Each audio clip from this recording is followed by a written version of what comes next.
Hi, Professor Jeff. Hey Bear, how you Good, how are doing? you? I'm okay.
Professor Jeff, so when I try to find the due dates for this assignment, I just still want to just to see it for my own reference.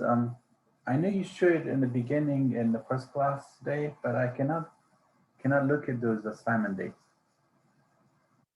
There's no due dates, right? That's part of the flexible design of this class is that there is no set due date because what happened, I found out, especially over the summer, is because everyone's doing this at home, often students would say, "Oh, I need more time," or I just didn't even want to worry about it. So my suggestion, like I said, is that if I show you something this week, my suggestion is that you do it in the week, right? Like that like at the, I can show you here, right? Like, so I'm going to suggest we do another lesson 9, right? That's what I'm suggesting, but I don't even mess around with due dates because so many people were having to submit things late, or like I said, someone in their family was sick or something happened at work, Yeah. or their kid needed help at school, and it just wasn't worth it to keep like negotiating every time every time something was late. So there's no late or on time, and that's what I mean. Like if I show you lesson 9 today, that means I suggest you do it before next week.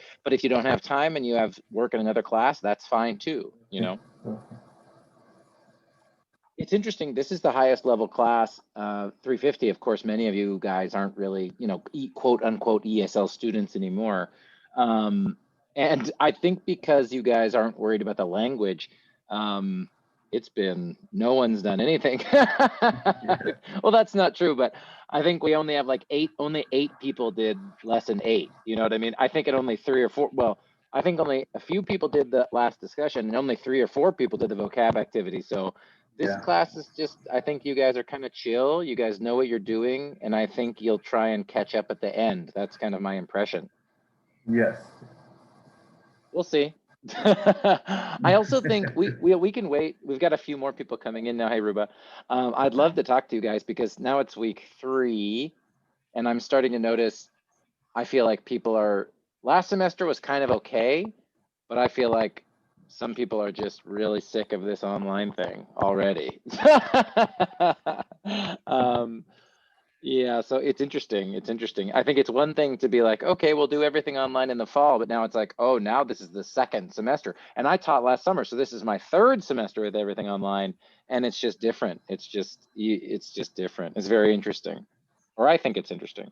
It's it's interesting and it's convenient for a lot of students, especially me. Yeah. Do you feel like you get the same education? I think so. Yes, yes, I believe so. With interaction with you every, I mean, every Wednesday, and your your assignment is very, self-explanatory. So there's no, I don't have no question, no problem with any of those assignments. That's good. Yeah, I think that's good. I'm happy to hear that. That is my intention, is that, like, for me as a teacher, I think it's very different because I just don't think real teaching happens on Zoom. Real teaching happens, maybe Ruba, I don't know if you agree, Ruba's a professor.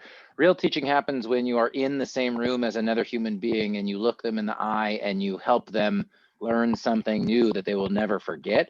I feel almost now like a coach, like helping soccer players, like I'm saying, try this, try that, and then you guys kind of go do it on your own. So I think that's valuable for students, right? I do think that's valuable, but I do think it's a totally different experience. What do you think, Ruba? Since you're both a teacher and a student, what do you think? It depends on the subject. That's true. You want to say some more? For example, if it is math or machine, or you need face-to-face meeting, but for you it's only literature or writing, so you can Only, look, Ruba, that's my whole life is literature and writing. benefit What do you from mean? this What do you mean meeting. only? I'm teasing. I'm teasing. Interesting. So maybe you think that the content, the nature of the quality of the content changes the way we learn it. I think that's correct. I don't know enough about electrical engineering or mathematics to know the difference of what it's like to teach and learn, but that makes sense to me. So the content is different, and that means the teaching is different. That makes sense. Because Well, in machine or engineering, we need to solve the problem in front of the student so he can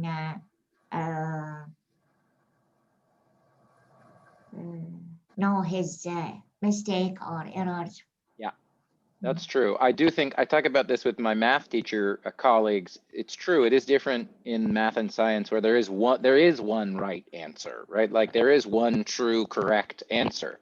And I do think that literature, the humanities, the arts in general, it teaches you to approach and look at things from a different perspective, right? Which is, well, some of these big questions about language, about culture, about society, about stories, it's valuable to think, well, there's not just one way to understand culture. There's not just one way to understand language. There's not just one way to understand a story.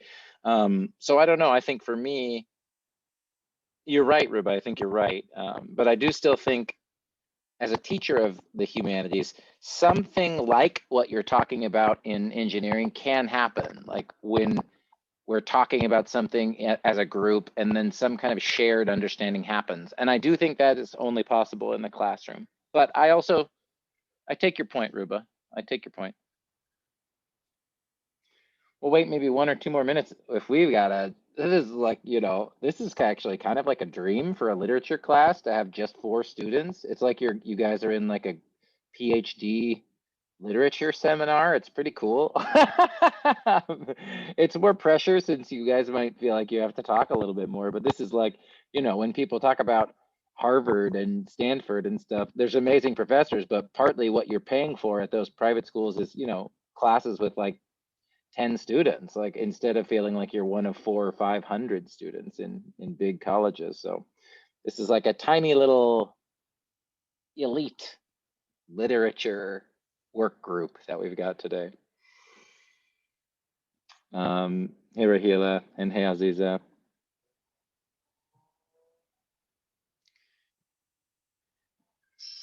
Let's just go. Here's what we're doing today. We'll do a warm up and a check-in. We kind of just did that. We're just sort of talking. Then we'll talk about language ideology in the reading that hopefully you guys did or looked at, or maybe you did. Actually, this is a mistake I need to fix. I moved the paraphrasing review to next week. So today we're going to talk about language ideology, and we're also going to talk about language, culture, and narrative, because starting next week, we're going to practice paraphrasing, and we're also going to, I'm going to start to introduce the structure of narrative stories and narrative writing to get us ready for our first big writing assignment. So that's what we're going to do next week. But today I want to make sure we feel really good about this connection between language, culture, and stories, right? And I think, I know Ruba did the danger of a single story post. I looked at these last night, but again, only 8 people posted, so I haven't graded yet. But anyway, we'll start to talk about that. So here's what I can talk about. Let's just do this. Let's just do this in the big group. I don't even think I need to put you in breakout rooms. So if you're there, I would love to hear your voice, or you type in the chat, but I'd love to hear your voice if you want to share. And here's our warm up for today. What's something on your mind that's about your classes or your schoolwork? And then what's something that's on your mind that is not connected to your classes or your schoolwork at all? Does someone want to go first?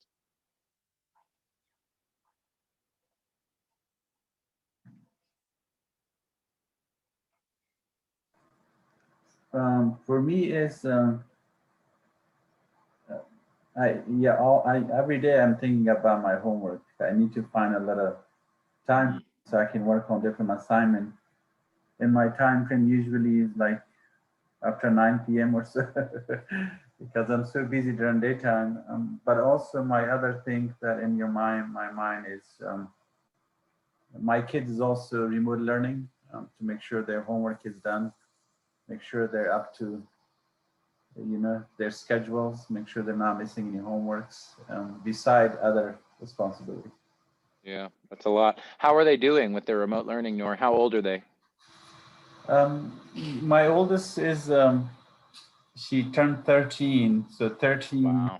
11, and 9. So Wow, you've got a teenager in the house, huh? Okay. Yeah, she's How, going to high and school this year, so wow, oh my a different goodness. story. Wow, yeah, that's a big shift. Wow, and so you've got you're thinking about your own homework and their homework too. Yes, yeah. That's And a lot. I work too, I have assignment I have to do from my work as well. So there's a lot of responsibility, yes. It's a lot, yeah, it's a lot. Well, thank you for being here again. I know, like I was saying, if you're not here and you're watching the video, there's no criticism, there's no judgment. I'm not saying it's bad that you guys aren't here. I'm just thanking Noor for being here. You know, when you have that much and you still make time to be here, I really am grateful. I really appreciate it. I know how busy you all are. Thank you, Noor. Anybody else? Something on your mind about school and then something that's not about school?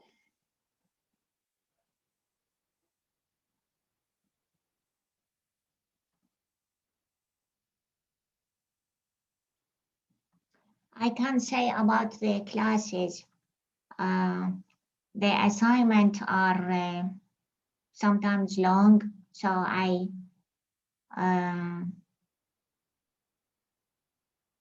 and sometimes they have a due date. So how is that affecting you, Ruba?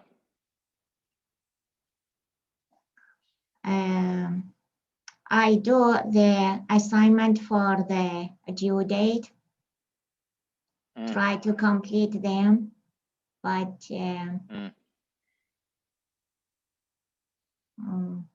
for your assignment, I do it after I did the assignment for a due date, because you are flexible and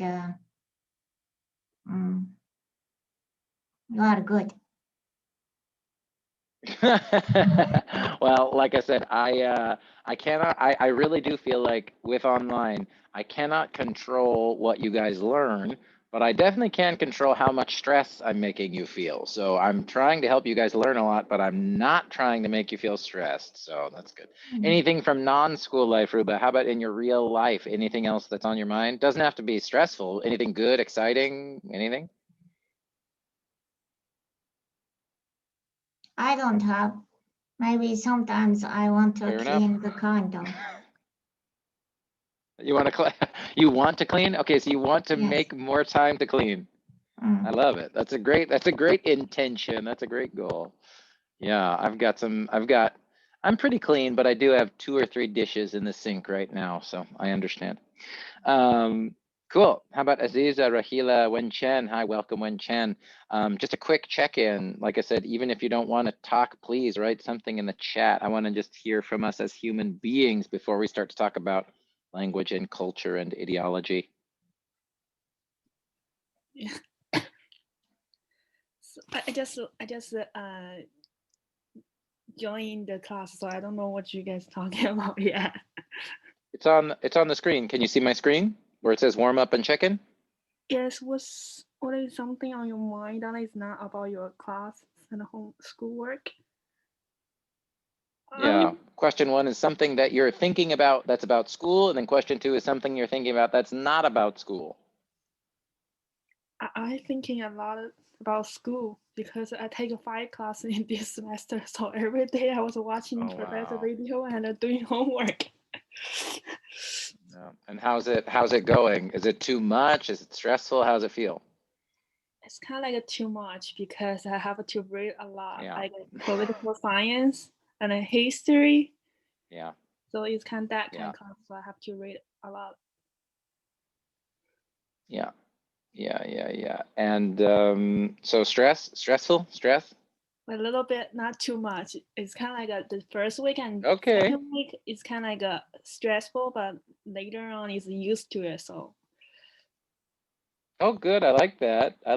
That's good. So it feels a little bit better this week. Yeah.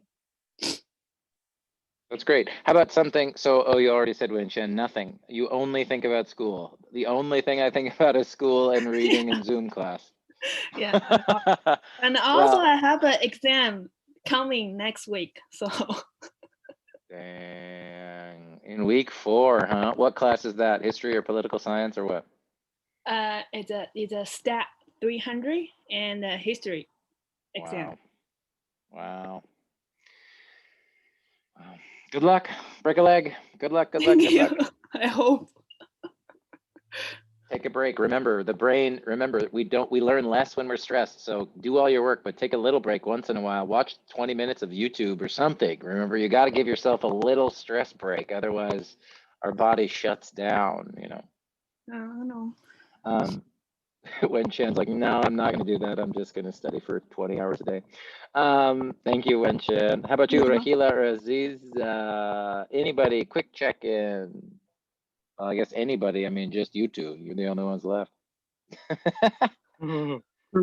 Rahila, what's up? How you doing? Me also Go thinking ahead. about my homework, my class, but I have 2 kids. I should think about their homework, their class. I'm also too busy. How old are your kids again, Rahila? I think I've asked before, but remind me, how old? My older daughter is 7. The smallest is 5. Oh yeah. That's like my nephew. I'm with my family. I've been with my family, my sister and her family, and my nephews are 5 and 3 and 10 months. So yeah, the 5-year-olds. Zoom is not good for 5-year-olds, is it? Yeah. The 7-year-old, maybe. I don't know if they do better. Okay, so you're thinking about your school. You're thinking about your kids' school. Anything? Do you have time for any non-school stuff? Anything else on your mind? You guys are too stressed, man. That's okay. It's a stressful time. Let's be honest. Like it's a stressful time right now. There's no doubt about it. Cool. Well, good luck. Good luck to your 7-year-old and your 5-year-old, Rahila. And Aziza, thank you for waiting patiently. Tell us something on your mind about school, something on your mind about not school, if there is anything. Actually, my name is Mohammed. I just changed. Oh, okay. Yeah, I just changed that for my daughter. She had a Zoom meeting just before me. And I forgot to change my name. No, it's all good. I should recognize Habib by now and have remembered. Thank you, Mohammed. Thank you for correcting me. Forgive me, Mohammed. So what's on your mind? School, work, life? What's going on? Actually, I have two children. One is 8, the other is 5. So a lot of Zoom classes, and I have 2 class too. So statistic 300 that has a lot of homework. Oh yeah. Quizzes. Yeah, and also, Are you in the same class as Wen Chan? I don't know. I don't know. Maybe. Well, because Yeah. that's what Wen Chen was saying. Stats 300. Do you have a test next week? Yes. No, actually, Hey. we have exam each, each week. It's very Wow. stressful. Mm-hmm. Yeah. Okay. So you're in Stats 300. You're in this class. You've got 2 kids doing Zoom. So a lot of school stuff on your mind. A lot, and I'm very behind in doing homework. So yeah. Got it. Okay, so everyone sounds stressed. I'm very happy again. Remember, for this class, you have work to do, but no due dates. Go slow. We can always adjust. It's all good. Anything at all on your mind? Not school, Mohammed? I should have just made a question like, tell me one good thing, because these questions just made you guys talk about how stressed you are. I'll share something on my mind that's about classes and schoolwork. I always think about grading. How fast should I grade? When should I grade? Should I grade an assignment if only 6 or 7 students have done it? Should I wait? So that's something I think about too much, way too much. I hate grading, but I know it's important to you guys, so I think about that too much. And something on my mind that's not connected to classes or schoolwork, like I said, is just spending time with my own family. And I don't have kids, but to be around my nephews, three kids all day, every day. You guys, you're just amazing, right? Like, I don't know how you guys do it. I guess you have help. If you've got a husband or wife, you have help. It's not just you alone. So that's good to have help. But 3 kids all day, every day, and work and school, it's a lot. So again, all the more reason. I think hopefully you can tell if you've been in one of my classes before, hopefully you know how much respect I have for all of you. But if you're new, if it's your first time with me, I have a lot of respect for you guys. And that's why I try not to make your life too miserable. But I will say kids they're beautiful, right? Like lots of work and lots of stress, but oh man, getting to spend just weeks with them all day, every day, it is pretty cool. All right, let's talk a little bit about this class. So today, really, I wanted to talk about the preface and the introduction to why translation matters. Later in the semester, when we start to talk about poetry, we will read a little bit more from this book, but we're just reading these first preface and introduction as a way to introduce the connection between ideology or beliefs, language, and culture, right? Because when we start to look at the narratives, right, the first assignment for this class is a narrative assignment. When we start to look at the structure of narrative writing, and not just how to organize a narrative essay, but what we include in it, right? The details, and really the question of why. Why do people write narratives, right? Why is this important? Why do we consider storytelling a part of literature, right? This is an advanced literature class. So this book, I love this book, and it's also a way to introduce some of the connection here between, like I said, language, culture, and storytelling, because that's what we're going to start next week, really. So if you've read the book, then you hopefully will recognize some of the information on this slide. And if you've not, and you're watching, if you haven't read the book and you're watching this now, that's fine. You're getting kind of like a preview for what you will read. But in the preface and the introduction, Edith Grossman, shares some very strong language ideologies. And some of them include, and remember, ideology, like we practiced last week, is just a set of beliefs, right? Things that people believe about a culture, a people, a place, a language, anything. And if you watched Chimamanda Ngozi Adichie, if you watched The Danger of a Single Story, you probably started to see, and some of you already wrote about, like I know I read Ruba's this morning, some of the beliefs that people have about language, right? And those beliefs can turn into a story that we tell about a people or a place or a culture. Like think about Chimamanda Ngozi Adichie. I think Ruba wrote about this example. It was, okay, she got to the United States and she's from Africa and everyone's like, oh my God, you speak English, right? So there's this belief that like, oh, if a person's from Africa, they don't speak English or something, right? There's some kind of belief going on there that allows them to make up that single story about Chimamanda, right? That's kind of the idea that I'm getting at here today. So we're going to talk about some of the ideas in Grossman, and we're also going to start to connect these to translation, because I can't say this enough. I can't emphasize this enough. Anything you are all writing in this class, and this is a creative class, right, is in your second or third or fourth or fifth language, right? So I think it's really interesting and important to think about, okay, so are you translating from your first language in your own mind when you write in English? Are you writing just in English for the first time? What if you told the same story in your first language? What if you wrote it in your first language and then you put it into Google Translate? Would that, for English, right? Would that be the same story? What if you just wrote the story in English the first time, right? Again, this is like Ruba was saying, this is different than engineering, Ruba. You're right, because I think there's no one true answer to all of these questions that I just asked. But I really do think that asking these questions help us get to the real core, the real center of literature, right? Of storytelling, of why we do that, and language, and of language. So anyway, there's some strong ideologies that we see from Grossman, right? Now, she's only presenting her own strong beliefs. I'm not saying that this is what I believe. I'm saying that this is what Grossman believes. This is what she writes in the preface and introduction. So for example, she clearly believes that good translation is possible.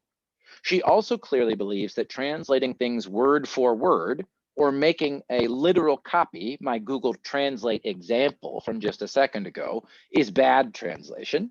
She also has strong beliefs about the role, the power of translation in human history. And I do think that, I will say now, this is just Jeff's opinion.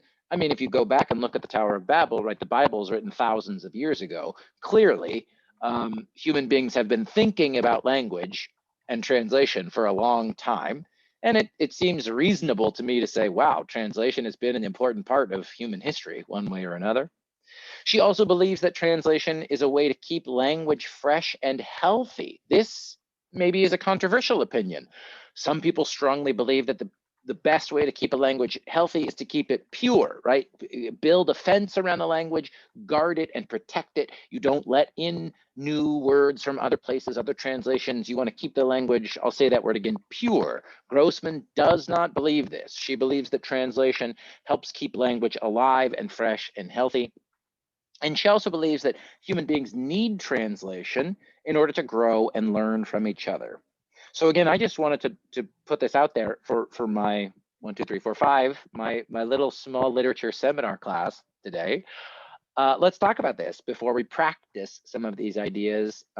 Whether you read the preface and introduction yet or not, what do you think? Do you guys agree or disagree? Just, you don't have to talk about all of them, just one of them. Let's just do a little group discussion here. Do you agree or disagree, and why? Unmute yourself, type in the chat, whatever you want to do, but let's talk about this for. Get in here, Ruba. I have comment on your talk because I have experience with writing in English when I start preparing for TOEFL. Yes. I said I'm not a writer. I'm not a scenarist. I'm not an editor. So my writing, if I write from my own, it will be not good written, and I don't know how to put the order of the events, like a scenarist, like a writer or editor. So when you want to write in English, think in English and write in English. Don't translate from Arabic to English for me, for example, or from Spanish to English, because you will use sometimes I will use not correct words, not academic words, just like this. Love it. So Perfect. when Thank you, I Ruba. start to think in English and write in English, my writing was okay. And try to write about something happened in my life because Yes. I will just express or describe the thing. The other Love it. thing is write about stories from Quran, stories from movies, or someone tell me a story, I can write about it, or see a video, write about the subject, but not from I think about something and write about it. Not like this. I love it. So you feel more, it sounds like, tell me if I understood you, it sounds like you feel more comfortable writing about stories, like a movie or someone else's experience, than writing your own story, whether maybe it's a story from your own life, or even like a fiction story, or like an imagined story. Is that right? Yes. Got it. Cool. Love it. Thank you, Ruba. Who else? I think that's a great reflection on some of these ideas. Who else either respond to Ruba or respond to some of the ideas here on the slide from Grossman? What do you guys think? This connection between language, translation, and culture. I think Professor Jeff, translation is really important because, like Grossman mentioned, there's a lot of good stories in different cultures, in different countries, and those stories it's kind of limited, and a lot of people cannot read, or because they're not translated it to a more well-known translation, and they're kind of picking out, or so it's important to translation is important to bring all stories up to date, and so it will have more readers. It will have it will also get more it get famous. It goes to the next level because of the translation. Otherwise, those stories I'm talking about probably from century back. You know, those story can just disappears because nobody's actually and nobody can read it, and nobody can you know, it's not wide broad to different people. It's only narrative to small groups. Love it. Fantastic. I don't want to add anything. I think that's really a thoughtful, interesting idea. Yeah. Anybody would want to respond to Noor's idea there, or anything else?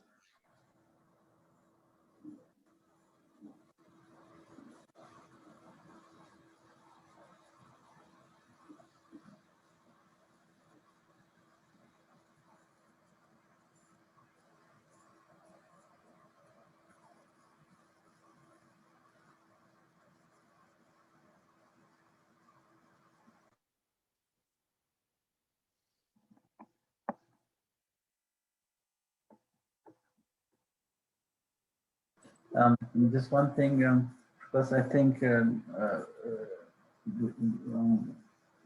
author mentioned was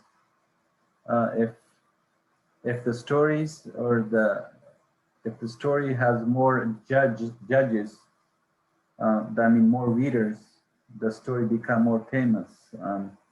Yes. Then it's gonna be well-known stories. If the story has no judges or no reader, the story will just you know, it's not gonna be famous as you know, the translation when it has more translation in different languages. Yeah. I was sort of thinking about Noor's question there, and maybe Noor, you can respond, Ruba, anybody again. So I think Noor is just 100% correct there. If a story is translated, then more people have access to it, right? More people can read it, more people can understand it potentially. And I guess one thing that made me think about is like that last point about human beings need translation in order to grow and learn from each other. I'm just curious, do you think that's always true? Do you think that a story that's translated from one culture can always make sense in another culture? What do you think about this? Because it's true that you could translate the story and more people could read it, but do you think that people will understand what it means to that specific group of people, or because that is something we need to consider here, and we're going to look at in the next couple slides. But like, what do we make of that? About, it's one thing to understand the words, right? It's one thing to understand the meaning of the words, but do you understand what it actually means in a specific culture, in a specific place? And that's kind of what the danger of a single story was about. So again, if you haven't seen the video yet, this is going to definitely prepare you. But if you have seen it, what do you guys think about that? Like, is translating it enough? Does language come with, I'm sorry, does culture come with language, or what do you guys think about that?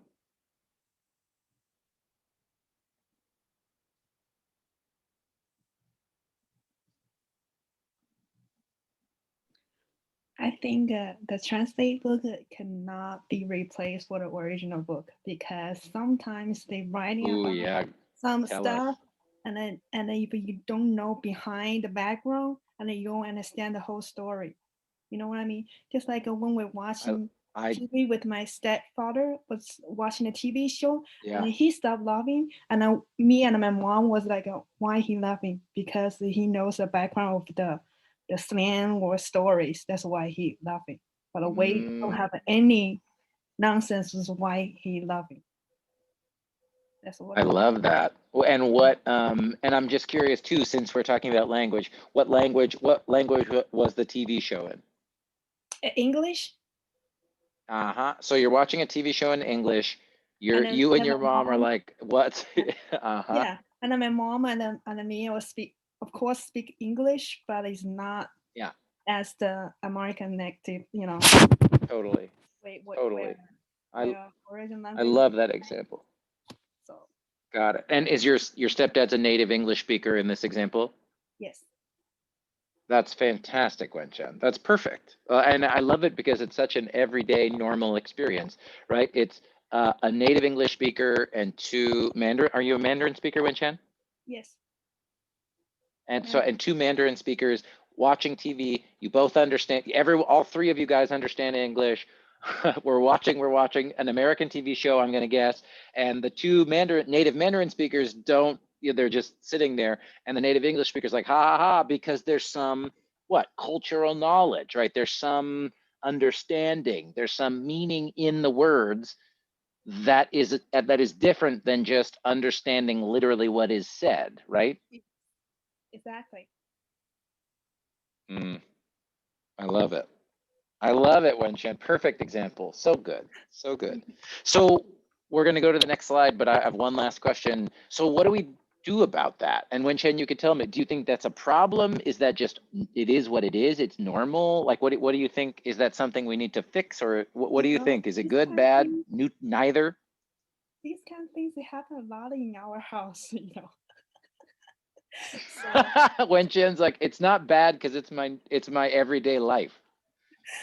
Yeah, because we have to ask him what's the reason why you're laughing, and then he kind of expanded, but it's kind of like he sometimes he couldn't expand well because he don't know how to expand to us, you know.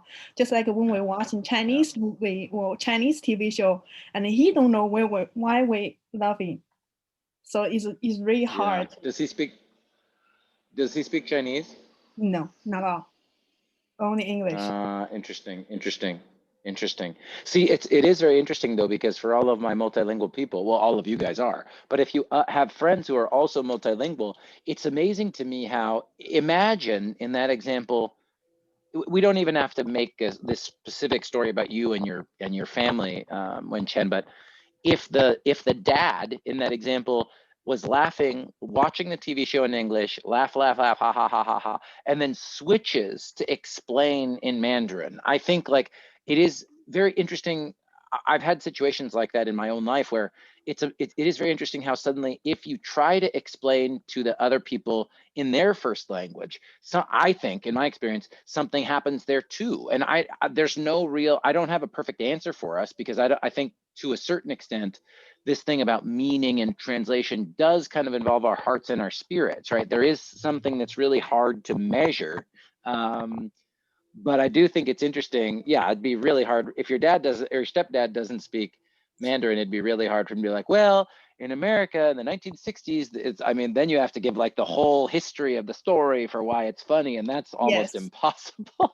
Yes. That's almost You know, impossible. at the Yeah. beginning, my mom and him was used to translate to communicate, Mm, but sometimes mm, translate is not make any sense, you know. So and then he was like, I don't mm. know what you're talking about, you know.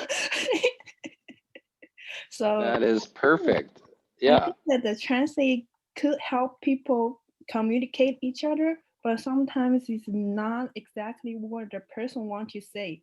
So Mm, mm. that's what I love, thank you, Wenchen. So good. You're just so fantastic. I think also what you just said there, Wenchen, made me think about what Ruba was saying about that word express, because Wenchen just said communicate, right? Like translation can help us communicate, but does it always help us express? Like Ruba was saying, now she's trying to focus on expressing. So maybe expressing, right, your goal to express your meaning is different than I want the grammar to be perfect, or I want to make sure I can communicate and that people understand literally what I'm saying. That is a little bit different than can that person feel my heart? Like I said, feel my spirit, feel my thoughts. Those are not always, but those can be two different things, I think. So I love that. I love that. It's why being a multilingual person, being bilingual or speaking 3 or 4 languages, especially living in a whole different language, is so like, it's both extremely difficult, but when it's good, it's so exciting, right? You're like, oh my gosh, like I'm having this different experience. I'm expressing myself in this totally different language. It does, something different is happening. It's pretty exciting, I think. But that's a perfect way for us to look at this. I have an activity for us here. And it's kind of fits perfectly with what Wenchen was just saying, which is sometimes translation, word for word translation is great. Sometimes it is not great. And if you saw in the preface and the introduction, Grossman clearly thinks that if you're translating a poem or a short story or a book, like we're going to read in this class, word for word translation is not good. That is her very clear ideology. That's her very clear belief. That's her very clear opinion. So we're going to do a short example here. So I want you to go to Google Translate, do this, right? Like if you want to turn your video off, whatever, do it on your phone. But I do want us to try this, which is we're going to prepare to translate from English into your first language. Or if you want to choose any other language that you speak besides English. And I want you to look up the words vocation. Let's start with vocation. Let's start with vocation. Translate the word vocation.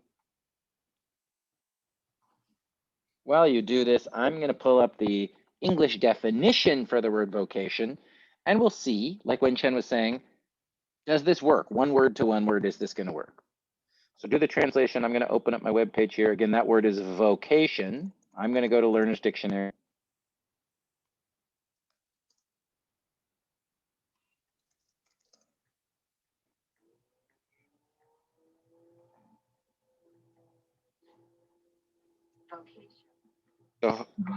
Oh, good. I heard someone say vocation. That means you're looking it up. That makes me happy. Okay, so if hopefully you're looking at the translation of the word vocation into your first language, second language, third language, whatever, but you've got a translation for the word vocation from English into another language. And here's the definition of vocation in English: a strong desire. Ooh, I love it. Ruba says career, good. A strong desire to spend your life doing a certain kind of work. It was her vocation, a calling to be a teacher. It wasn't just a job for me, it's a vocation. People who follow a religious vocation, people who are priests or imams or nuns. He never felt a real sense of vocation. And number two, that sense of not just work, not just a job, but the work that a person does or should be doing, right? So I just would love to hear from people. Again, turn your video off or put it in the chat. How was the translation from English into your first language? Was it good, bad, in between? Good. Oh, good. Ruba says it was good. Anybody else? for Mandarin, it's good. Good. Okay, good. So we've got in Mandarin, translation was good, some kind of, so, and Wenchen, since you said so, is there a clear difference between my job, just job job, and this thing that I feel strongly about, are they two different words in Mandarin? Two different words. They are. Okay, good. Perfect. Fantastic. How about Ruba in Arabic? Two different words for job versus like calling or vocation? Yes, one is talent, and the other one is a career. Oh, I love it. Fantastic. Perfect. Great, great, great. Okay, we're going to do this a couple more times. Anyone have any other examples or things they want to share? For me, it was occupation. Okay. Some occupation. Yeah. And so do you feel like the word, what language were you translating into, Nuri? Farsi. And are there two different words in Farsi, one for job and one for like passion, you know, calling? Are they two different words? I just find one is occupation. Or just just one. Yeah. Cool. I love it. And again, this activity is not about good, bad, right, or wrong. It's just interesting to see these things, right? Interesting to see these things. Okay, next word I want us to look up. Oops. Psyche. P-S-Y-C-H-E. Translate it. Translate it into your language. See what you get. Psyche.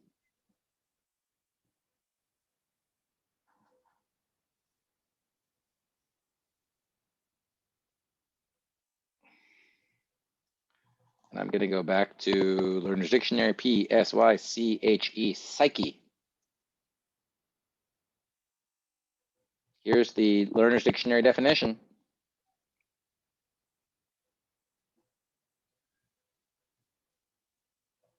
The soul, mind, or personality of a person or group. So you could talk about some hidden corner within your psyche, the female psyche, the male psyche, the human psyche, the nation's psyche. What do we think? How was the translation? Good, bad, in between? It's good. Good. I love it. I'll stare for myself, even just in English. This is a complex word. Like it says, the soul, mind, or personality. I always, when I see this word, and this is not a criticism of Grossman, but I'm always like, well, which one? To me, the mind and the soul are very different. They are two totally different things. And I think sometimes when people use this word, they mean soul, and sometimes when they use it, they mean the mind. Think about this word, you know, maybe you've taken a class in psychology, right? And if you look, here's the definition. Psychology is the scientific study of the mind, right? But here for this word psyche, this word psychology comes from psyche, right? Historically, this is all Latin, right? This is all the influence of Latin on the French vocabulary words that have showed up in English over hundreds of years. I just think in the United States, at least, when people say psyche or psychology, I always think about the mind, which to me is very different than the soul. But I don't know. What do you guys think what'd you get for your guys' languages? Did you get mind or soul or both?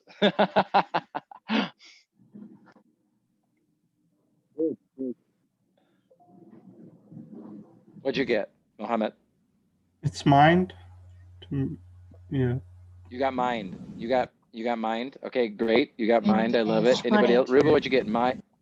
Yes, mind and you got spirit. Love it. Fantastic. Wen Chen, are you still there? Did you look it up? What'd you get? I got everything. What? I got a lot of all both. I got the soul, mind, head, brain. In Mandarin, soul, mind, head, brain. Head. Yeah. I don't know. You kind of got three. I think you got one for soul, but three for brain, mind, head. That's amazing. I love it. That's fantastic. Anybody else got any examples for psyche? How about my Farsi speakers? Anybody? Oh, I guess Muhammad was telling us, Fazal. Professor, I didn't get this, but mental, it came to my mind. Mental. Yeah, mental. Absolutely. Right. Absolutely. I think it's interesting. Most people got some kind of mind. It translated mostly to mind. Like I said, just for me, now this is my belief. I would never say psyche when I meant spirit. I would always say spirit or soul, but that's just me. That's just how I think about English. We've got 2 more to do this. The next one I want you to translate is dissuade. Dissuade. This is a verb, and I'd actually say it as dissuade. I wouldn't say dissuade, but just so it's clear and everyone understands me. Dissuade. Dissuade. To dissuade. Persuade. No, I love it. We're thinking suffixes. I love it. Yeah, so I'll look it up here in dictionary, Learner's Dictionary. How about discourage from? And now, and when Chen is talking, now when Chen went to dis as a prefix, swayed, what we were talking about the suffix, persuade. I love it. I love it.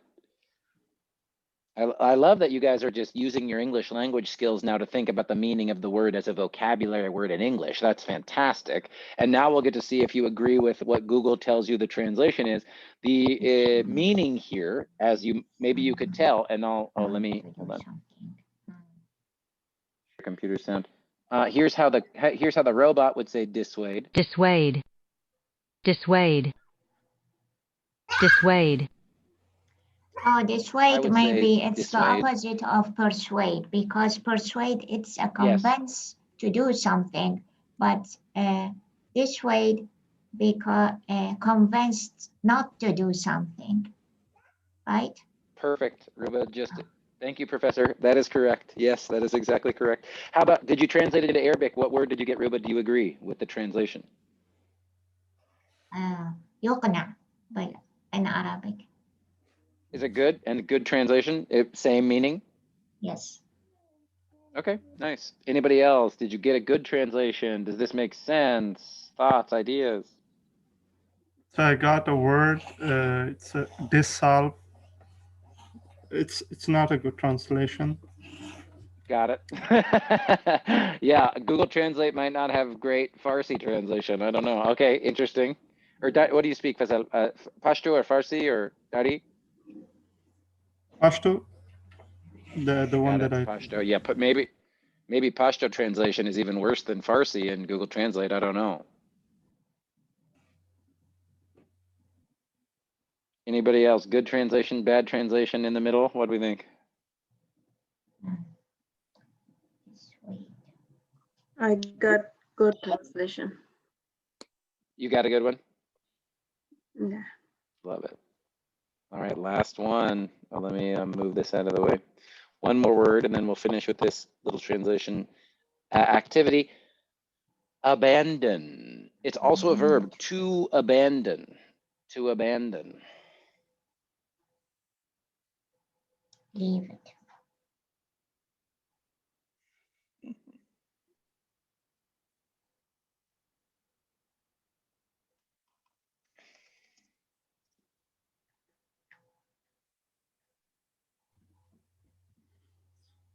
Now notice, even in the Learner's Dictionary, we get a lot more people, like we were talking about earlier, cultural meaning with words, even specific words, like Wen Chen's good example of watching a TV show.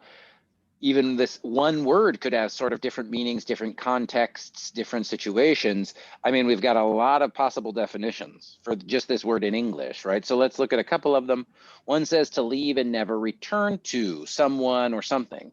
The child had been abandoned by his parents. He abandoned his family. Then we've got to leave and never return to a thing. Abandoned property. They abandoned the car on a back road. The house was abandoned.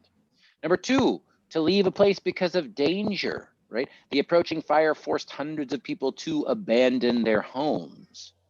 We also have 3, to stop supporting or helping someone. The policy abandons the most vulnerable members of society. She abandoned the party not long after the election. Or number 4, to stop doing or having something, to give up something completely. We abandoned hope of ever going back. He abandoned the principles. She had to abandon her plans for a vacation because COVID, and my friend was just texting me, he had plans to visit Hawaii this summer, and he had to abandon his plans. He had to cancel his plane tickets. So we have a lot of definitions, even within just English. What do you guys see? What did you notice? How was the translation? Good, bad, in between? What do you think? It was good. Exact Good. same meaning, like to leave, and it can be Okay, used in good. all To leave situations. in all these We different ways. Okay, that's good. I got a That's 5. great. was, Anybody else? Oh, mine was escape, so almost the same as leave. So to escape. Okay, Noor says it was closer to escape. To escape. To escape and to leave are a little different to me. They have a different feeling, but they're close. They're close. Anybody else? Wen Chan, what'd you get? I got a 5 minutes. You got what? 5 different words, but in Chinese, they're all totally different. Okay. It's kind of like a they have Interesting. quit and in and leave, and then well, I don't know what's the other Love one. it. But in Chinese, it's totally different though. I love it. Yeah, no one, I love it. You're right, Wen Chen, because no one, Noor didn't say, we didn't hear anybody saying they got a word like quit. Okay, to escape, okay, interesting, escape and leave. But quit is totally different than to escape, right? Quit and escape are not even really synonyms. I don't think to quit and to escape. No, they're not synonyms at all. I'm checking the chat. Ruba says she has to do some vocations. A sentence, is it correct or not? She has to do some vocations during her vacation. Ruba is always playing with language. It's another reason that you and I work well together, Ruba, because I love to play with language too. She has to do some vocations during her vacation. Yeah, or she took, Is it correct? Yeah, I'll add to it. Yeah, I love it. And really, when you're doing this kind of playing with language, Ruba, the meaning is clear. It's hard to be incorrect when you're kind of doing that playing. I love it. Okay, now we're going to do one last thing. We've done word for word now. We've sort of practiced some of the ideas that Grossman was talking about here. But now I want you to, I'm going to put it in the chat too. All of these 4 words come from the same sentence in the preface and the introduction. And I'm going to copy and paste this into the chat. I'm going to put it into the chat with Ruba's wonderful sentence. And I want you to just copy and paste that sentence into Google Translate. So instead of one word for one word, put the whole thing in there and let's see how the translation comes out. And while you're doing it, I'll read it in English. In English, it says writing, like any other artistic practice, is a vocation that calls to deep, resonating parts of our psyches. It is not something translators or writers can be dissuaded from doing or would abandon easily. Put the whole sentence into Translate and see what you get and see if the meaning is clear.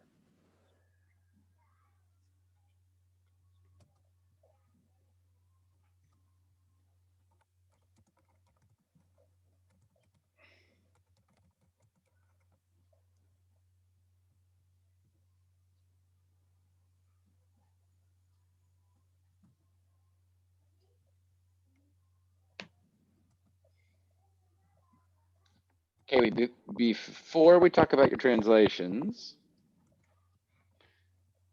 which we will in a second here, I want to just start, let's make sure we understand it in English before we judge, good or bad translation, which Grossman is obsessed with, and I'm a little bit obsessed with too, I'll just be honest. I made myself laugh, you guys. Let's make sure we understand the English. Writing, like any other artistic practice, is a vocation that calls to deep, resonating parts of our psyches. It is not something translators or writers can be dissuaded from doing or would abandon easily. It seems strikingly paradoxical, but although translators are obviously writing someone else's work, there's no shame or subterfuge in this, despite the peculiar disparagement and continual undervaluing of what we do by some publishers and many reviewers. I added a second sentence, but if you want to, you can just focus on the first sentence. Let's make sure we understand the meaning and what is she saying? What beliefs do we see in here? Let's just start with the first sentence. What's the meaning and what ideology is connected to this sentence? Professor, you said we can copy it, but how we can copy it from your slide? Oh, I copied and pasted it into the chat. So if you can go into the chat, I'll type it again in the chat. Okay. And we'll just do the first sentence. You don't have to worry about that second one that's on the slide here. But yeah, let's make sure, like I said, we understand this in English. So just the sentence in the chat, just this one. What's the meaning?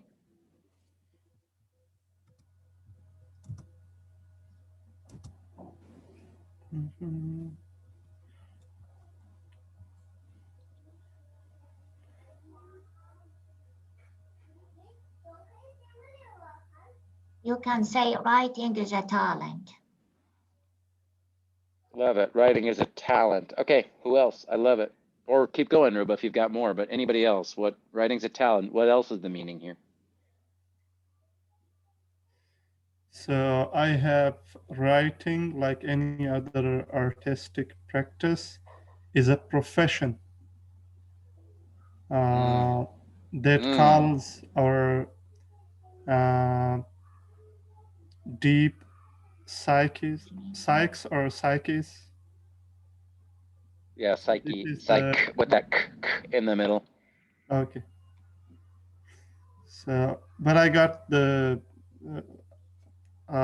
perfect translation for the last sentence. It is not something translators or writers can be dissuaded from doing or would abandon easily. I love it. So I love in that example, we're saying even within the same quote, okay, one part of this sentence, well, it's after a semicolon here, you know, this is some, you know, this is very university level punctuation here, but after this this is all the same sentence, but even within the same sentence, you've got, okay, sometimes the word for word translation is nice and we get the same meaning. Other times it's not as clear. I love, that's really interesting to notice during this activity. That's great. Anybody else, what'd you notice? Oh, Fazal, was psyche, did it get translated as soul or head? So mind or mental. I love it. I love it.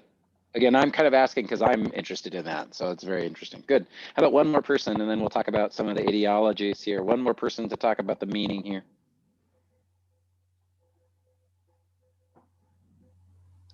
The sentence resonating parts of our psyches, we can say describing our thoughts or well, and here's another good example. Oh, go ahead, Ruba. I didn't want to interrupt you. I'm sorry. If you, I'll go when you're done. I did not want to interrupt you. Go ahead.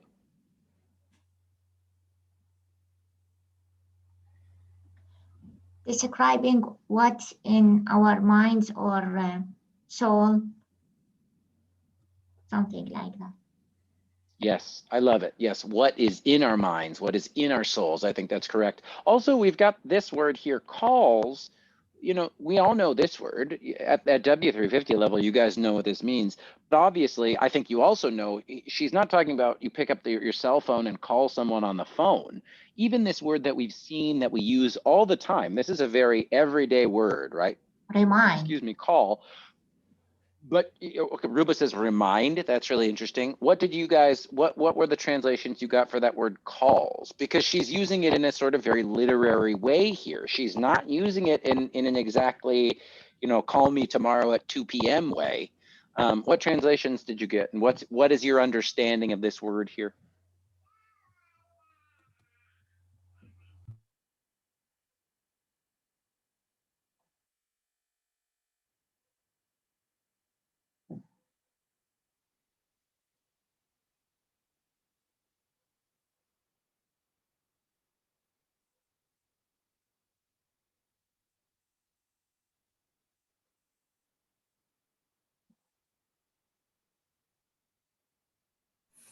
The call is in Chinese, translated is a resonance. Say again, say one more time. Resonance, like a Resonance, resonance. R-E-S-O-N-A-N-C-E. Yeah, that resonance. Yeah, that's and I love that. That's really interesting. So how would you give me how would you explain what that means? What meaning do you get from that? Wen-Chen. This one is make someone thinking the same way you are. Interesting. Okay. Interesting. I love it. Good. Anybody else? Resonant and interesting. We see that word resonating later in our psyches as well in English. Yeah, she's using call here as like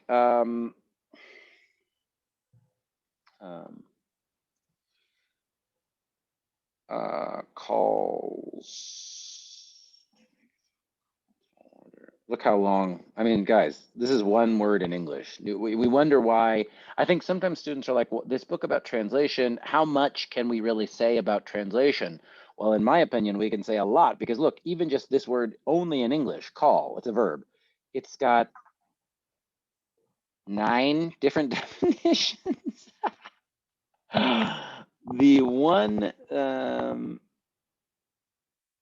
that the word using it here is call out to, call down, call for, call forth, call in, call in. Look at this, you guys. I'm just going to put this link in the chat. If you're bored and you want to, do a full, oops, that was my mistake. And you want to see how complex one word can be in one language and why translation is so difficult. All the things call here. The way using it is like person's dream, if it's a person's passion, if it's a person's vocation, then it's almost like it's calling out to that person. It's their calling, right? Like it is something that the person has to do. They feel it in their spirit, in their mind, in their heart, in their soul, kind of. I'm trying to see if I can find the definition. Announce, to make a phone call, to tell, to make a phone call, to give a name to talk or refer to regard, to make a brief visit, to say or guess. Wow. Maybe the best thing to do is to show you guys the noun here. She's using the verb call as here in calling, like a noun form, which is a strong desire to spend your life doing a certain kind of work, right? This is my calling. He had always felt a calling to help others. He experienced a calling to enter the priesthood. For Mary, teaching wasn't a job, it was a calling, equals a vocation, right? And you start to see the connection between some of these words when you look up the meaning of them. And again, one sentence, right? This is just one sentence. We're only talking about the meaning of this one sentence in English, and you start to understand really, wow, when we are translating, we're doing a lot. We have to consider the meaning of the word. We have to consider the meaning of the word in the context of that sentence. We have to consider the history of that word, how much knowledge we have about that word. Wen Chan's great example of how well do we know the culture? Do we understand how that culture uses that word in that moment in time, right? And all of this is very, very complicated.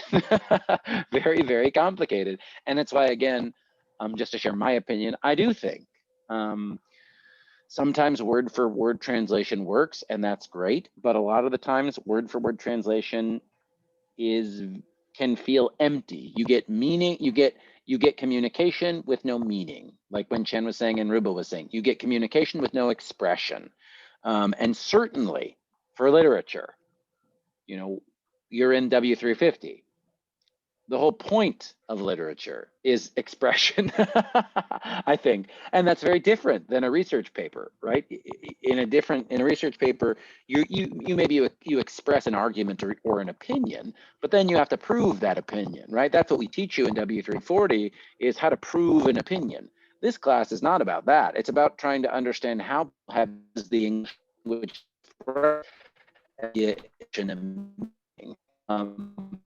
that's totally different. That's just a totally different thing. And I think we're going to read translations. We're going to read stories that people wrote in their second, third, or fourth language. So all of this connection between language, culture, and translation, it's all a part of the literature that we're going to be reading this semester.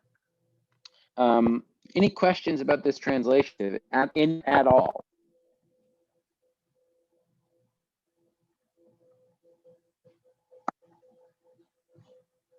Okay, let's practice a little bit of ideology here then, because again, one thing that you're gonna have to do starting next week when we start to read the narratives is when you read a story, this is like Ruba was saying again, okay, I read a story and then I like to write about the story. So again, you're in the right class, Ruba. That's very good. That's what we start doing first, which is I'm going to ask you to read stories. And instead of just, I'm not the type of teacher who's going to give you a reading quiz, a true or false reading quiz to be like, did you understand this character said this, and this character left that? I'm not going to ask you really to do that kind of stuff. I think it's really boring. A reading quiz to test, did you just understand the events in the story? That I think is boring. But I am going to ask you to read a story and ask yourself, what was going on? Like, what was the author really trying to say? What kind of ideas were in that story? What kind of beliefs, ideologies were in that story? And that's kind of what we're practicing now, is looking at just a short quote, the same one that we just used to practice and think about translation, and to ask ourselves, okay, why did the author put this in this book? What is the idea that they're trying, the ideas, more than one, that they're trying to express? So I want us to extract, to take language ideologies from this quote. So here's the quote again. Writing, like any other artistic practice, is a vocation that calls to deep, resonating parts of your psyches. It is not something translators or writers can be dissuaded from doing or would abandon easily. It seems strikingly paradoxical, but although translators obviously are writing someone else's work, there is no shame or subterfuge in this, despite the peculiar disparagement and continual undervaluing of what we do by some publishers and many reviewers. Now, that second sentence has a lot of vocab. If you need to look up, if you need to translate paradoxical or subterfuge or disparagement, go ahead and do that. But while you do that, let's pull out what beliefs, remember, ideology just means belief. What kind of beliefs can we take from this quote? There's a lot. In two short sentences, Grossman is telling us a lot about what she believes here. So what kind of beliefs, ideologies do we see in this quote? We can say writing is a talent and translation is important. Writing is a talent. Good. What and this, can someone else give me another word for talent? And it's a talent. It's a, what is it? Is it just a job or is it something more? Skill. Is it, and I'll ask again, is it just a skill or is it something more?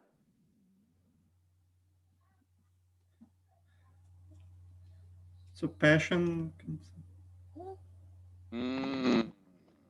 I think it's a knowledge. It's What's knowledge, Noor?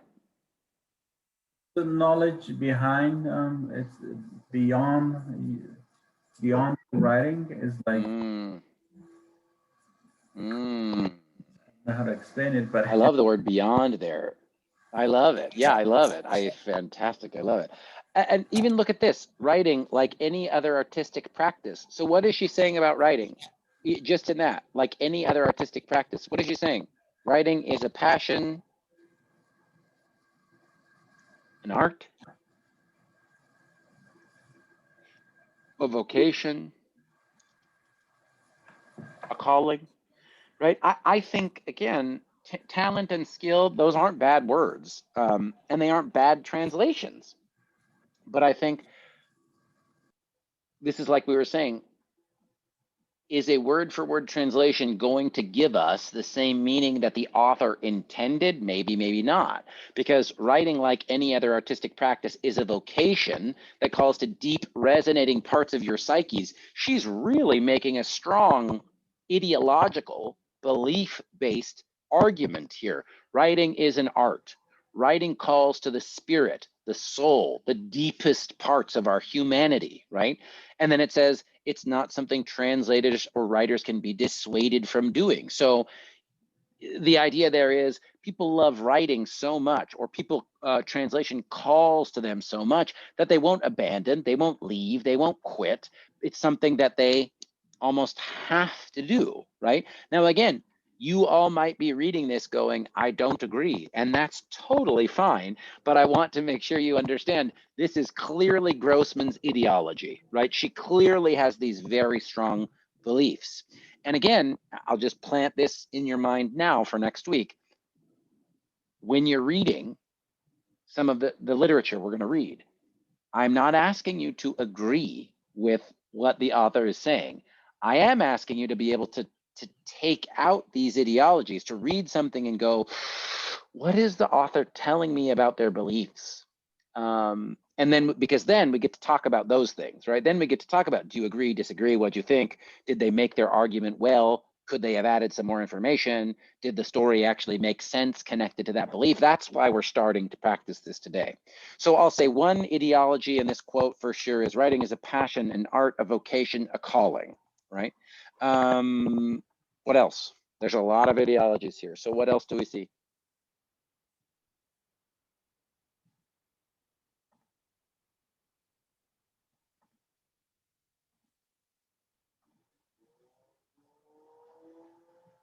Translation is important. Okay. Where do you see that in this quote, Ruba? The last two rows. The last of these? Yes. Yeah, it's interesting. She's kind of using a contrast here. She's kind of putting two things next to each other to say which one she likes and which one she doesn't like. So someone help Ruba. Ruba's done all the talking. Someone help Ruba here. What is going on with shame, and what's going on with the disparagement and undervaluing of what we do by publishers and reviewers? What's going on there? What's she saying? What ideology is she revealing? So it's not something like, it's not a fraud that we are taking someone else's ideas or writings and claiming it as our own.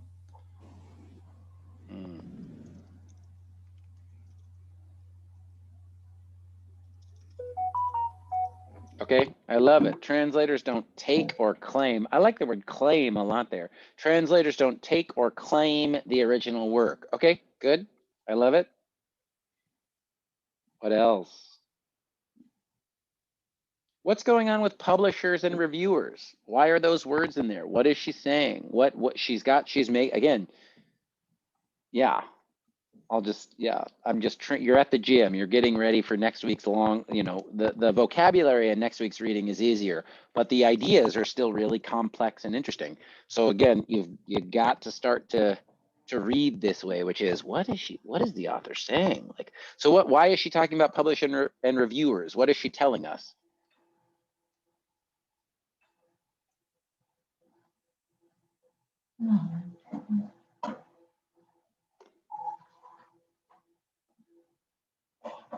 I think she's talking about the critics, despite some of the critics disvaluing some of the work we do.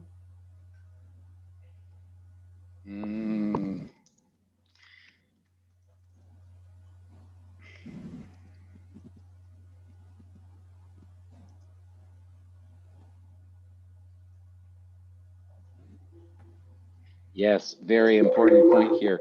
Critics discount translation. They don't like translation. They don't take it seriously. And this is kind of like Ruba was saying, that I was saying she was putting two things in competition.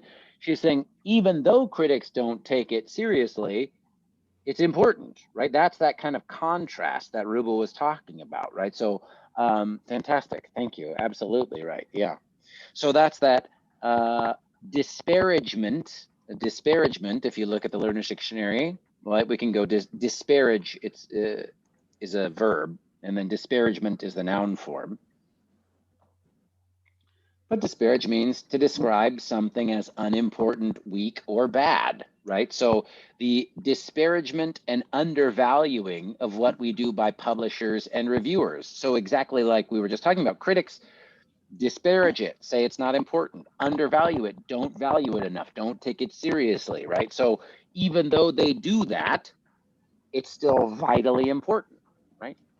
about any, let's see, we'll stop after 2 more. I want 2 more examples of an ideology, a belief that we can find in this quote.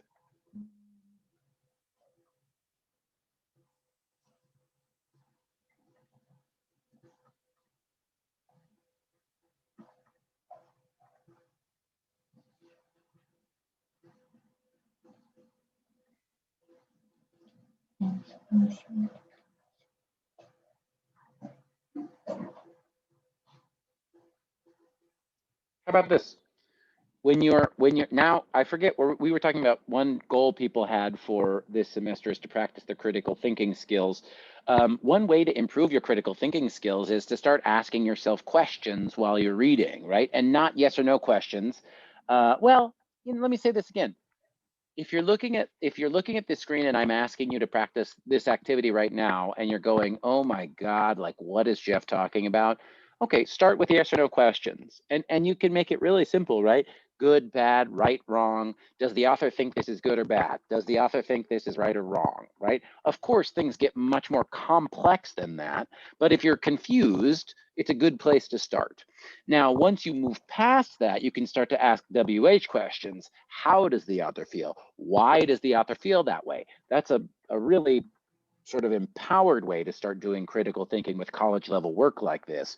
But just to begin, for example, should translators be ashamed of their work? That's a yes or no question that I've pulled out for us. What do we think? What does Grossman think? Should translators be ashamed of their work? No. Thank you. Why not? Because they help other people to understand the book. For example, in the translated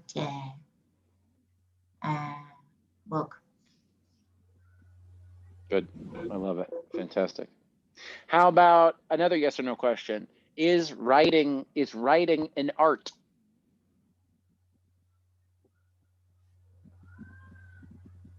Writing is an art, yes.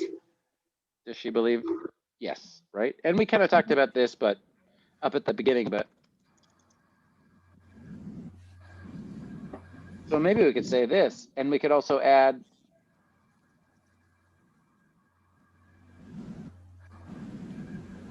translation is a vocation, it's a calling, it's something people do because they feel like they must. They don't do it to get famous, they don't do it to get rich, even though other people don't take it seriously. The reviewers and the critics and the publishers disparage and undervalue it. People still do it because they feel like it's a calling or a vocation, right? Any other ideas or questions about this activity? Because I'm going to show you one more quote. You're going to have to do this one more time with a different quote. So really what I'm interested in before I do this next activity is, do you understand what I'm asking you to do? Trying to take out an ideology from a quote. Does that make sense? Even if it's difficult, does it make sense?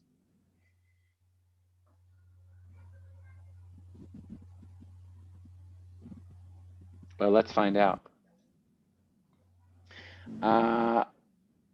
This will probably be the last activity we do today. I don't know if we've hit our Zoom wall, but it's getting real quiet around here. So here's the quote. This is on page 17. Most of you should recognize the MLA formatting here, but this just means, we know the author's name here, but this is on page 17 if you wanted to look at it. So here's the quote, and then I want you to identify some language ideologies that you find. This is a long one, so take your time. The impact of the kind of artistic discovery that translation enables is profoundly important to the health and vitality of any language and any literature. Translation dedicates itself to denying and negating the impact of divine punishment for the construction of the Tower of Babel, or at least to overcoming its worst divisive effects. Translation asserts the possibility of a coherent, unified experience of literature in the world's multiplicity of languages. At the same time, translation celebrates the differences among languages and the many varieties of human experience and perception they can express. I do not believe that this is contradiction. Rather, it testifies to the comprehensive inclusive embrace of both literature and translation. And I'm going to copy and paste this into the chat. So if you want to translate word for word, you can. Maybe it will help you, maybe it won't. But what I want to do is, there's the quote in the chat. I'm going to mute myself. You guys can unmute yourselves. I want to give you guys, we'll start with 5 minutes to work by yourself and just look at this quote, translate stuff you need, but 5 minutes on your own to think about, write about, whatever you want to do. What you see at the bottom of the screen, what ideologies, you could be about languages or anything. What ideologies, beliefs do you see in this one quote? There are a lot. And again, this is what I'm going to ask you to do for the first assignment. So just even if you are struggling, sit with it, practice, because what you're practicing is going to serve you for the rest of the semester. So 5 minutes by yourself. I'm going to mute myself to answer what language ideologies do you see in this quote. All right, I'm starting my timer here. I'm starting my timer now. I'll see you.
We got just about one more minute, and I am going to ask everybody to share one. So make sure you have one to share, either speaking or typing it into the chat. So again, you've got just about another minute, maybe two, and make sure you can identify. Tell me one ideology, one belief you see in this very long, dense quote. Okay, I'll turn my video back on in just about 2 minutes. I want to hear from everybody.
All right.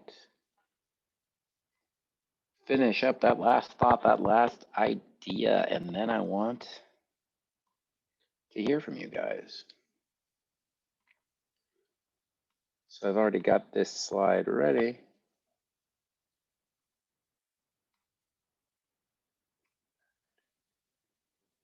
All right. What ideologies did we see in this quote? Who wants to go first? And remember, usually going first is the scariest, but the easiest, because you get to go before anybody has shared anything. So who's ready? I'll go first. Please, Noor, get in there. So what I got from this quote is translation is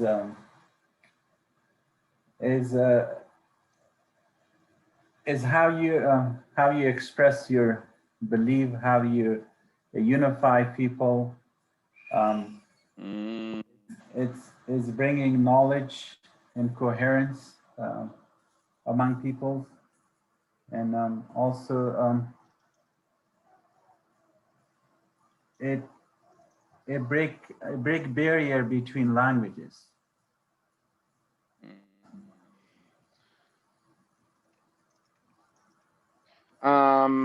That first one, or translation, is how to unify people. Can you just tell me what part in the quote did you find that? What words in the quote show that ideology? It's right here. It's saying translation asserts the possibility of a coherent, unified experience of literacy and words and the multiplicity of the language. So what I got it from here is like when you have translations between two languages, it bring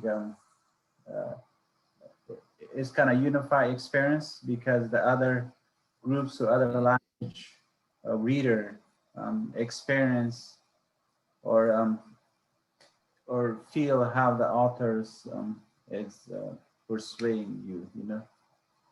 Love it. Love it. Fantastic. Really well said, Noor. And again, I want to just keep saying, if you're here with me in the class, I think you understand this, but if you're watching the video recording, remember, I'm not teaching you that this is 100% true. What we're practicing right now is this skill of reading something and being able to take out the ideology. And Noor, you did that perfectly. And even, pardon me, even better when you can identify the ideology and then go back and identify in the text, right? Okay, where did I find this ideology? Where did I see this belief? When was the author talking about this? Because that skill that we're practicing right now, like I said, I promise you, that skill serves you forever, everywhere, whether it's a literature class, a science class, at work. I mean, trying to understand what the author is saying, right? What they mean when they say it, and where to identify that meaning in the text, that is a valuable skill for everything. So fantastic work, Noor, fantastic. Who's next? Noor got some really good ideas in there, but there's a lot of ideas in this quote, so who's next? I'm next. Yes, you are, go for it. I think the translation can bring a different language together, and they can share their experience or opinions or different feelings. Good. Experiences, opinions.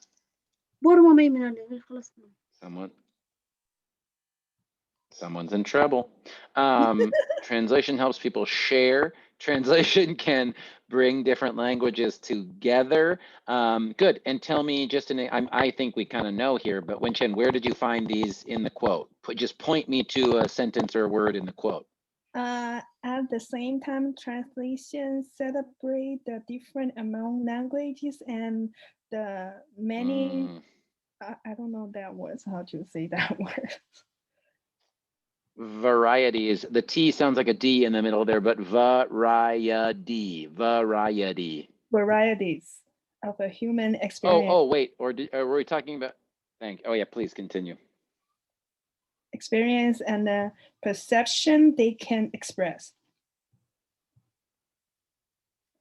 Yes. Fantastic. Great. I love it. I agree. So translation brings different languages together. Yep, that's in that sentence. Helps people share, celebrates the differences. Yeah, that word celebrates is really powerful too, right? She chooses to use the word celebrate. That should give you, the reader, some feeling, some sense of what she believes, right? She doesn't say translation, like I said, celebrates has a very positive feeling with it. So that's all I'm trying to point out. That's all I'm trying to point out. Great, Wenchen, thank you. Who's next? Either in the chat or with your lovely voices. You didn't know I'd make you practice reading out loud, so you get a little pronunciation practice too. Who's next?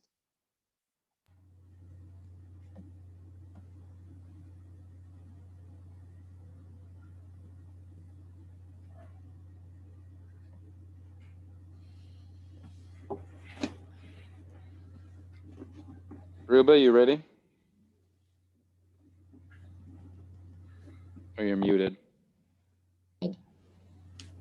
I will say it one more time. Translation help people to understand better and delete the negative impact of something. I'm going to ask you too, helps people to understand, it sounds like there should be an object in here. They understand something better. What do they understand better? Each other, culture, you know what I mean? Material. Okay, translated material helps people to understand. But my question is, people is the subject, understand is the verb. What do they understand better? Do you know what I'm saying, Ruba? Do they understand? Give me a noun here. What is it they understand better? My sentence was different. Translation helps people to understand better. Mm-hmm.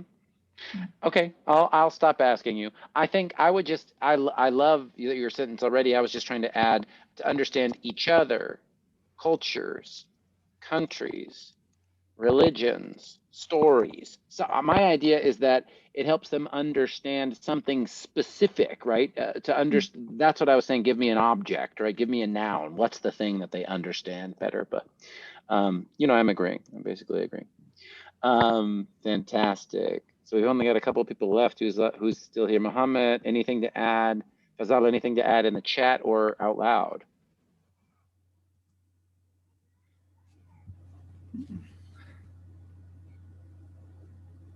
So the first sentence, like the impact of Yeah. uh, the impact of artistic discovery, which is enabled by translation. It's very important for the language and as well as the literature. Yes.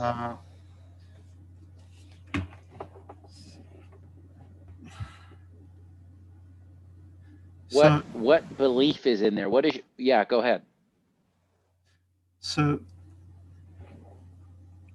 the idea that I got out of it is the discovery of the art of writing, which is enabled by the translation. It's very important for the language as well as for the literature. And then the example that the example of Babel, that the person dedicates itself to denying and negating the impact of the punishment to construct the Tower of the Babel. Yeah, we get that Tower of Babel story in here. We get her ideology about that story. Will you say it again, just a little more too? What do you think she's saying about what does she believe about that story? She said it was so important that that the person, or that I don't know who she is pointing to. There is translation and then dedicates. There is no, like, that the person dedicates itself for the punishment because it was so important that it should happen. I love it. I love it. Great. Fantastic. I love that we got interpretation about the beginning of the sentences. I think we got some great examples of ideology from the sentences at the end of the quote, but I love that we got to talk about that first sentence and the Tower of Babel. Good. Fantastic. Anybody else want to get in here? Anything to add?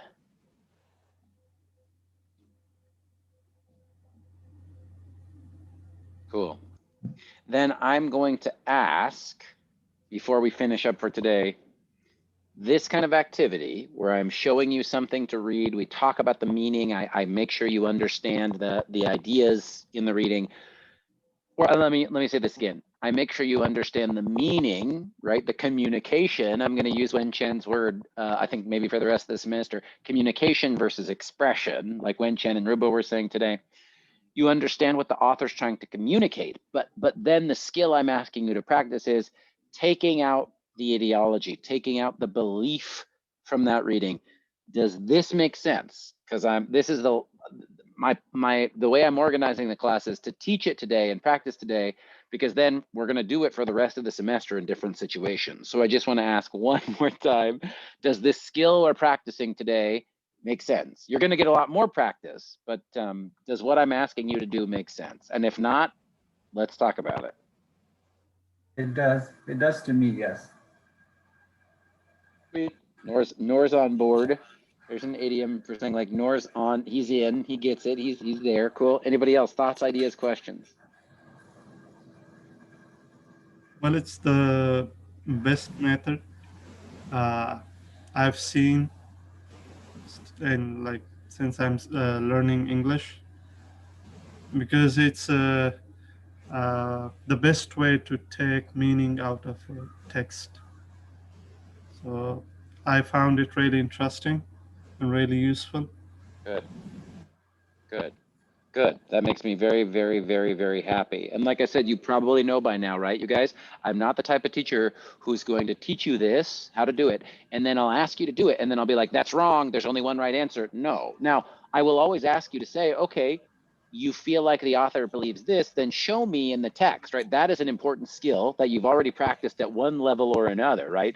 Show me in the text where you found this belief. Now that, we have to do that at college level, but how you understand, how you interpret other people's words and ideas, that there's a lot of freedom, right? There's a lot of freedom. And as long as you can point in the text where you got that idea, I think that's the fun thing about literature. I think that's really a fun and exciting thing about literature. Anybody else before we wrap up today? Professor, just a short question. So regarding Yes. reading, the one we discussed, to understand the stories, to think what is the author believe, what is the author trying to tell us, but don't pay attention to the setting and the event that happened in that story. Well, we're going to get there. I think we're going to get there. That I'll say this. I think most students, if you're at 350, Nora, you probably know how to do that, right? Like you have some idea what a character is, what a plot just means what happens in a story, beginning, middle, and end. I think by the time students get to W350, you guys have some experience with that. And I think what happens is a literature class that's, like I said, just reading quizzes where it's like, read this book and then tell me what happened in the book. Just my opinion, is very boring. And it's really useless, kind of. That's just like you could read a book on your own and ask yourself, did I understand it? What is very challenging for many, many students, not just ESL students, students born in the United States and only speak English, is what was that story really about, right? Like what was going on? Why did the author take the time to write it? What was the meaning going on behind the characters and the events in the story? So we will kind of do both, but I like to start with taking out ideas, ideologies, and beliefs, because for most students, they have less practice doing that. Does that make sense? Yes, this is a good practice for me too. Like you say, Yeah, yeah, go ahead. Because before in my previous classes were the essay, and like 340s, we write essay and Yes. a lot of folks was a setting and characters, and but this is I like this one. It's more it's like you get the main point from the stories of what is the stories about. So this is a good skill. I like it. Yes. And I love what you just said there, Nora. It's perfect, because if you've taken 340 or English 300 or whatever, if you've written a research paper in English in a US college, you do kind of understand, okay, your thesis or your argument is like the main idea, right? Like, and then you have all these details, you have all these things you need to support the main idea. I think very interestingly, for a lot of literature classes, we do the opposite. Like teachers focus on the details. They're like, okay, who did this? On page 20, this character said this to that other character.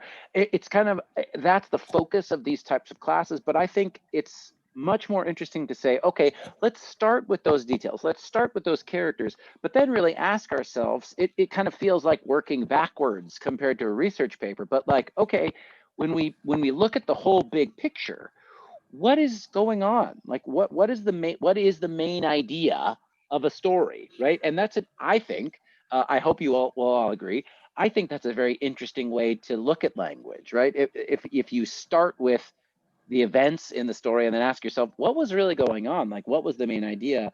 I think that's what makes literature fun and interesting.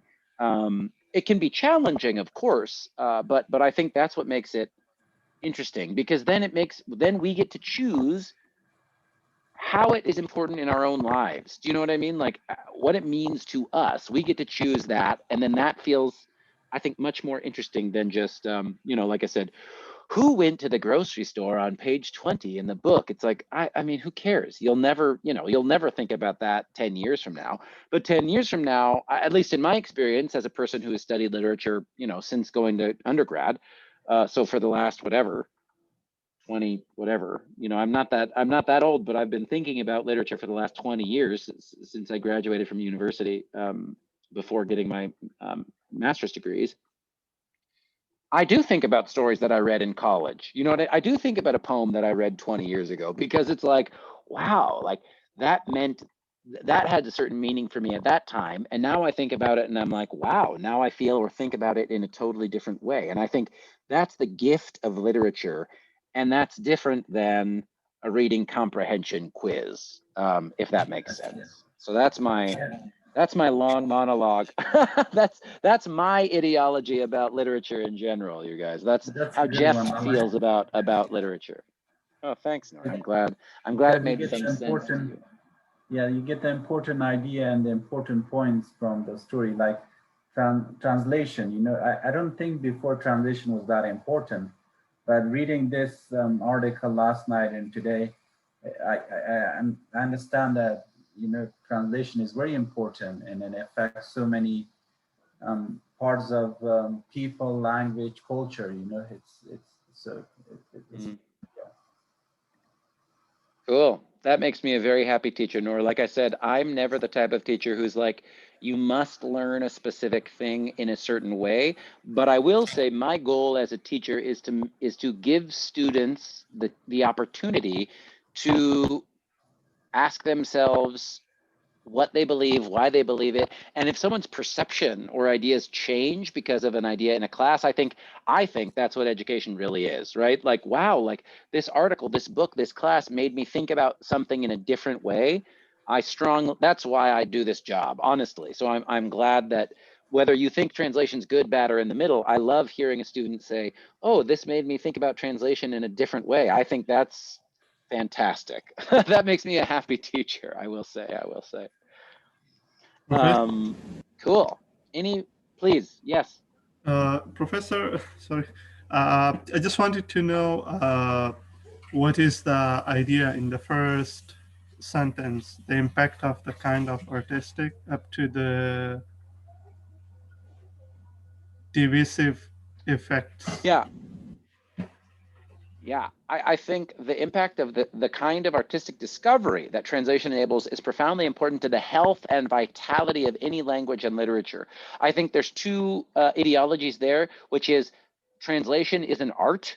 That might be an opinion and a belief not everybody agrees with, right? Some people might be like, translation, who cares? It's definitely not an art. It's not that important. So she's definitely making an argument or implying a belief that translation is an art. So I'd say the impact of the artistic discovery translation enables, that's part one, kind of, there's one ideology there. And then we get a second one, is profoundly important to the health and vitality of any language or literature, kind of says, well, okay, translation is an art. And because translation is an art, it's really important to the health of a language or the vitality of a language. So I think there's kind of two beliefs. There's kind of two ideologies in that first sentence. Does that make sense? Yes, Professor. Thank you. Completely. And like I said, this book is dense. There's dense ideas in this book. We start with some of the most dense reading that we're going to do. But at the same time, when we start to look at poetry in a few weeks, you know, you could have a very short poem, but sometimes there's really dense, complex language, complex ideas. So again, learning to look at a single sentence and being like, okay, I understand what the author's communicating is great. But then going, but what are they really saying, right? Like, what's the meaning they want me to understand? Like I said, I strongly believe that this skill will helps students in lots of different situations, lots of different classes, lots of different contexts. So anybody else? Questions, ideas, anything?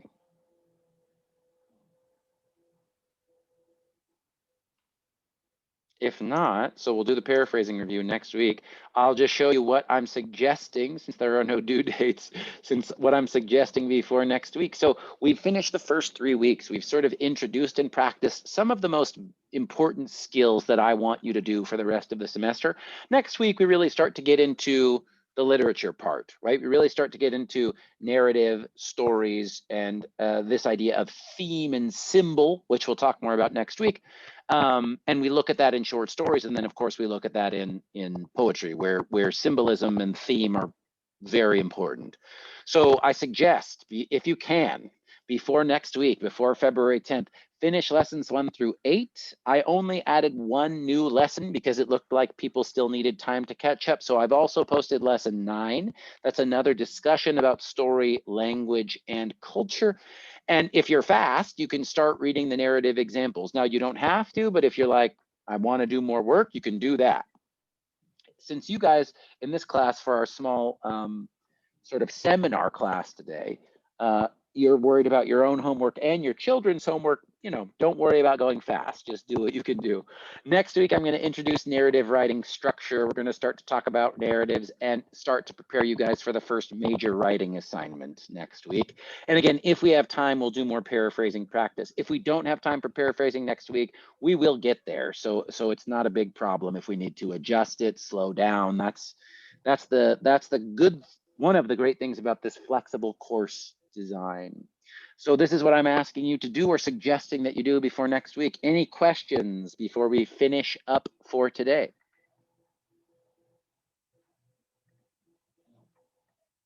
If not, I'll just show you one more time. I know this was on the, this is already on one of the videos, the YouTube recordings from week 2, I believe. But if you look at our Canvas website here, I just want to make sure you know where everything is. I'm going to turn on student view in the corner here.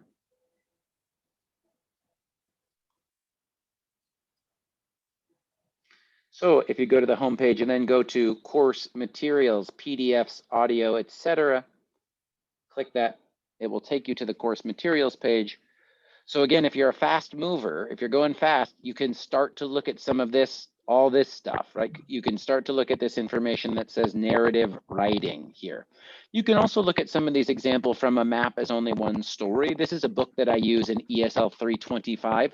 We don't use this book, but there are some examples of narratives in there. So if you want, you can look at those things as well.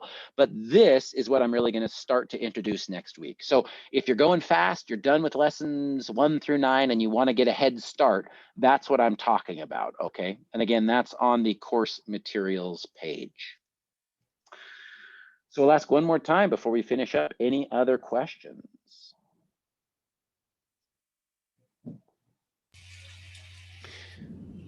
If you do have questions, I can stay for a few more minutes. If not, I just wanted to say thank you so much for being here. I really loved our little tiny fun seminar class. I got to talk to everybody with a lot more specific attention. That's kind of cool. So if you don't have questions, I will see you hopefully next week. And otherwise, you know, send me a message, send me a text, send me an email if you need any help or have any questions. And thanks for being here. Okay, thank you, Professor. Bye, Noor. Bye, Ruba. Thank you so much, Professor. See you next week. Thank you, Bye. Fazal. Thank you for being here. See you next week. Bye-bye. Bye, Wen-Chan. Thank you for your amazing example. Bye, sir. Bye, Mohammed. Thank you for being here.